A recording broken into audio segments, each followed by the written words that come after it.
Back to my YouTube channel. कैसे हैं आप सभी? आई होप आप सभी अच्छे होंगे। तो फ्रेंड्स, आज हम बात करेंगे अंशु शुभम ऑफिशियल के बारे में, अंशु के बारे में। आखिर अंशु इतना एहसान फरामोश कैसे निकली और अंशु की इस आदत की वजह से आज पूरा राज फैमिली परेशान है। और अंशु जिसने पैसा कमाने का जरिया दिखाया, जिन्होंने बताया कि पैसा कैसे कमाते हो, उन्हीं को तुम धोखा दियो। और इतना भी नहीं है, कितना जिसने कन्यादान किया उस कन्यादान का भी तुमने लाज नहीं रखा। आखिर तुम इन सारी चीजों में क्या चाहती हो, क्या नहीं चाहती हो, तो कुछ पता भी नहीं। और जो भी अंशु कर रही है ना, बिल्कुल ठीक नहीं कर रही है। जब तुम बताती थी कि मेरे पापा का इतना इतना लोन है, 8-10 हज़ार रुपये चुकाना है, आज इतना चुकाना है, आज इतना, तब कौन आपकी हेल्प करता था, वो सारी चीजें भी भूल चुकी हो। और फिर आज सासू माँ के साथ जो भी अनबन हुई है, उन सारी बातों को कहाँ ऐसे याद रखा हुआ है। में दुनिया जो है बहुत ज्यादा मतलबी है और ऐसा ऐसे बातें भी कर रहे हैं अंशु को लेकर।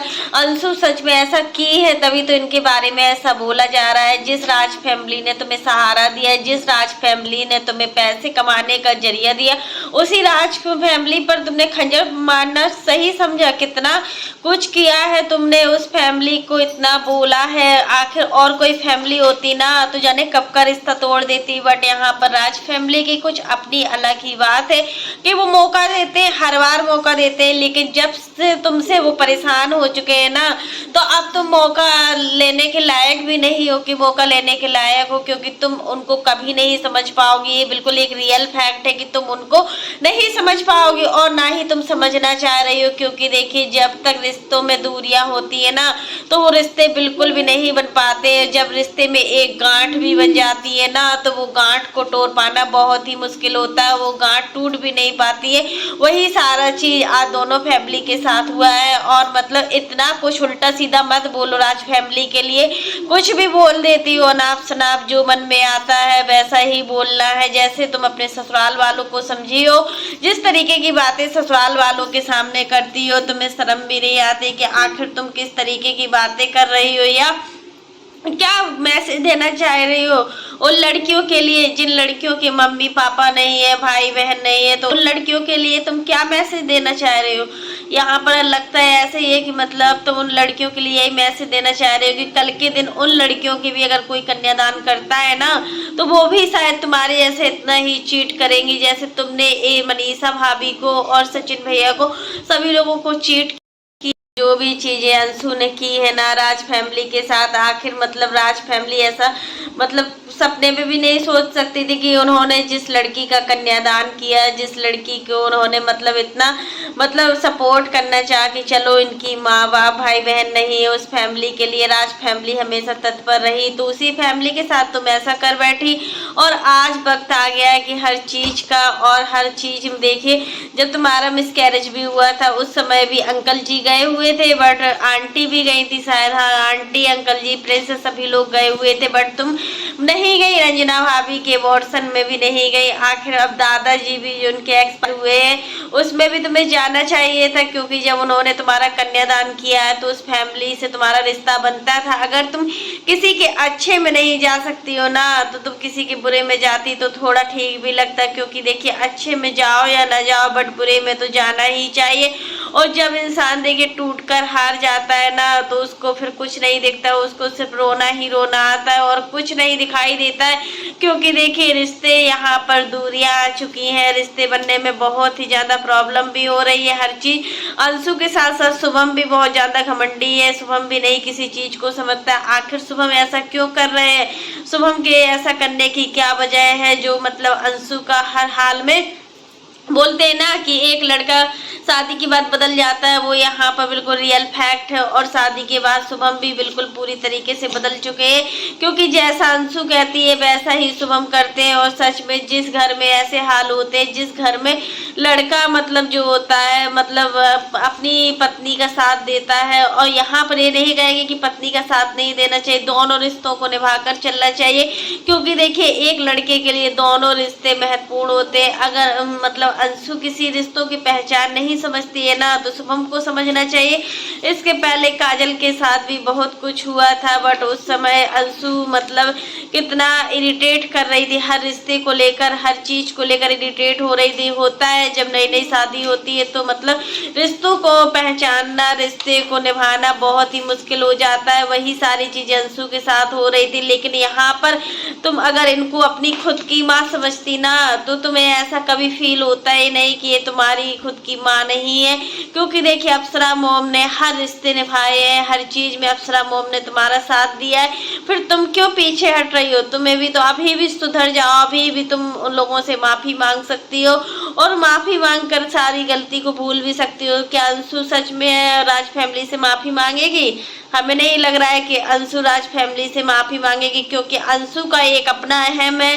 अंशु अपने अहम के आगे कुछ नहीं समझ रही। उसको ऐसा फील हो रहा है कि मतलब वो बहुत कुछ कर सकती है। थोड़ा पैसा क्या कमा लिया, घमंड तो देखिए कितना बढ़ गया है। घमंड सच में बहुत बड़ी बात, बहुत छोटी चीज कह दो या इसको बड़ी चीज कह दो, घमंड होता ही क्या है? किस चीज का घमंड होता है? देखिए कोई भी चीज का घमंड नहीं होता है। बट यहाँ पर अंशु की समझ में कुछ नहीं आ रहा है।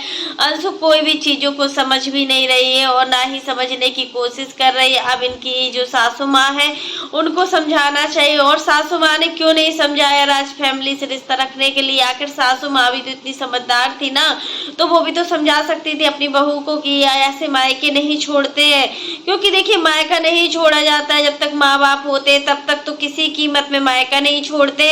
और जैसे ही माँ बाप नहीं होते, भैया भाभी से भी पूरा रिश्ता बनाकर चलना ही होता है। क्योंकि जब हम रिश्ता नहीं बनाते हैं ना, तो फिर हमारा जो होता है रिश्ता, वो खुद का रिश्ता हम नहीं समझ पाते कि हमें क्या करना है क्या नहीं करना है। एक लड़की के लिए दोनों चीज का होना बहुत जरूरी है। ससुराल का होना भी जरूरी है और मायके का होना भी जरूरी है। दोनों पक्षों को साथ लेना चलना ही चाहिए। क्योंकि देखिए जब परेशानी आती है तो मायके वाले साथ देंगे या ना देंगे, बट ससुराल वाले जरूर साथ देते। क्योंकि उनका खुद का बेटा, उनकी खुद की बेटी, बहू और नाती नातिन भगनी सब होते हैं, तो उनको साथ देना होना ही पड़ता है। लेकिन अंशु चीजों को समझने की अपेक्षा उसको उलझा रही है। अभी भी टाइम है, अंशु मान जाओ, राज फैमिली से माफी मांग लो, राज फैमिली से अपना सब कुछ जो भी चीजें हुई अपने आप में ऑन कैमरा ना सुलझाकर ऑफ कैमरा समझाओ। जब चीजों को ऑफ कैमरा सुलझाया जाएगा ना, तो वो चीजें सही में काम करेंगी। क्योंकि देखिए ऑन कैमरा तुम कुछ कहोगी, ऑन कैमरा राज फैमिली कुछ कहेगी। इससे क्या होगा, ऑडियंस को मौका मिल जाएगा हर चीज बोलने का, और ऑडियंस बहुत कुछ बोलेगी इन सारी चीजों को लेकर। इसलिए तुम्हें बहुत ही सतर्कता से काम लेना चाहिए। तुम्हें इतने सतर्कता से काम लेना चाहिए कि कुछ भी जैसे आवाज होती है ना घंटी की, तो वो आवाज सिर्फ दोनों फैमिलियों को सुनाई दे और तीसरी फैमिली को नहीं सुनाई दे।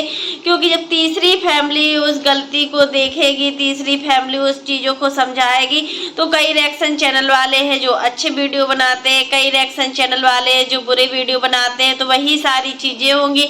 तो मतलब नहीं होता है इन सारी चीजों को लेकर। तो फ्रेंड्स आज के लिए बस इतना ही। कैसा लगा आपको मेरा वीडियो पसंद आए तो लाइक कर देना, और अगर आप चैनल पर न्यू हो तो चैनल को सब्सक्राइब करना ना भूलना।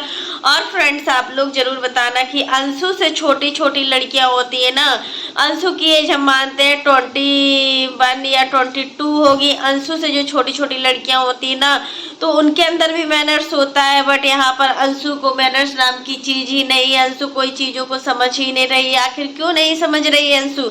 सच में यार इनको समझना चाहिए, हर चीजों को समझना चाहिए। क्योंकि छोटी छोटी चीजें ही बड़ी बन जाती है, और जब बड़ी बन जाती है ना, तो वो एक बहुत बड़ा रूप भी ले लेती है। लेकिन अंशु को कुछ बोलने और समझने से पहले 10 बार सोचना चाहिए, शुभम को समझाना चाहिए। क्योंकि देखिए इनके ननद और जो देवर है वो सारे लोग इनको झेल सकते हैं, बट जो बाहरी लोग है ना, राज फैमिली भी इनको झेल सकती है, बट जो बाहरी लोग है ना, उनसे कुछ मतलब उम्मीद मत रखना। क्योंकि वो तुम्हें अच्छे में भी सुनाएंगे, बुरे में भी सुनाएंगे। इसलिए मायका कभी छोड़ा नहीं जाता है। जब तक माँ होती है तब तक तो बिल्कुल नहीं, और जैसे ही माँ नहीं होती है तो भाई भाभी अच्छे हैं तो मायका मायका होता है। मायका कभी भी खत्म नहीं होता है।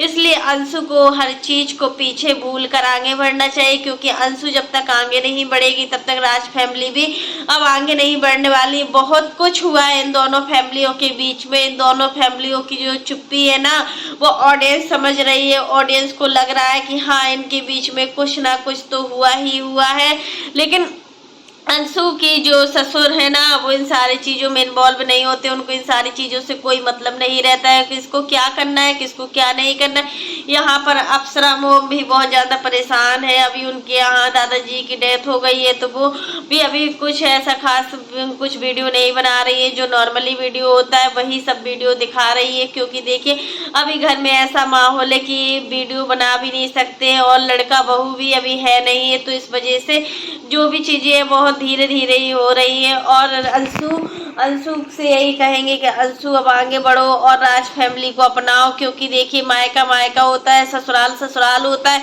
ससुराल में कभी चार बातें भी हो जाती है ना, तो हम अपना दुख दर्द जो होता है वो मायके में शेयर कर सकते हो। सच में माँ जैसी तो वो प्यार करती है, ऐसा नहीं है कि अप्सरा मोम माँ जैसा प्यार नहीं करती हूँ। अप्सरा मोम बहुत अच्छी है और तुम्हारे भाई भाभी जो है बहुत ही अच्छे हैं। यहाँ पर काफी रिएक्शन चैनल वाले हैं जो इनके खिलाफ वीडियो बना रहे हैं, तो उनसे भी यही वो है कि मतलब अंशु सारी चीजों को मतलब क्लियर कर रही है कि अब क्या से क्या, पैसे वाली बात भी आई थी, वो सारी चीजें भी अभी क्लियर नहीं हुई है। जो भी चीजें धीरे धीरे सुलझ कर क्लियर हो जाएंगी। तो फ्रेंड्स आज के लिए बस इतना ही। वीडियो पसंद आए तो लाइक कर देना और अगर आप चैनल पर न्यू हो तो चैनल को सब्सक्राइब करना ना भूलना। फिर मिलते हैं नेक्स्ट वीडियो में, तब तक के लिए bye, take care all of you.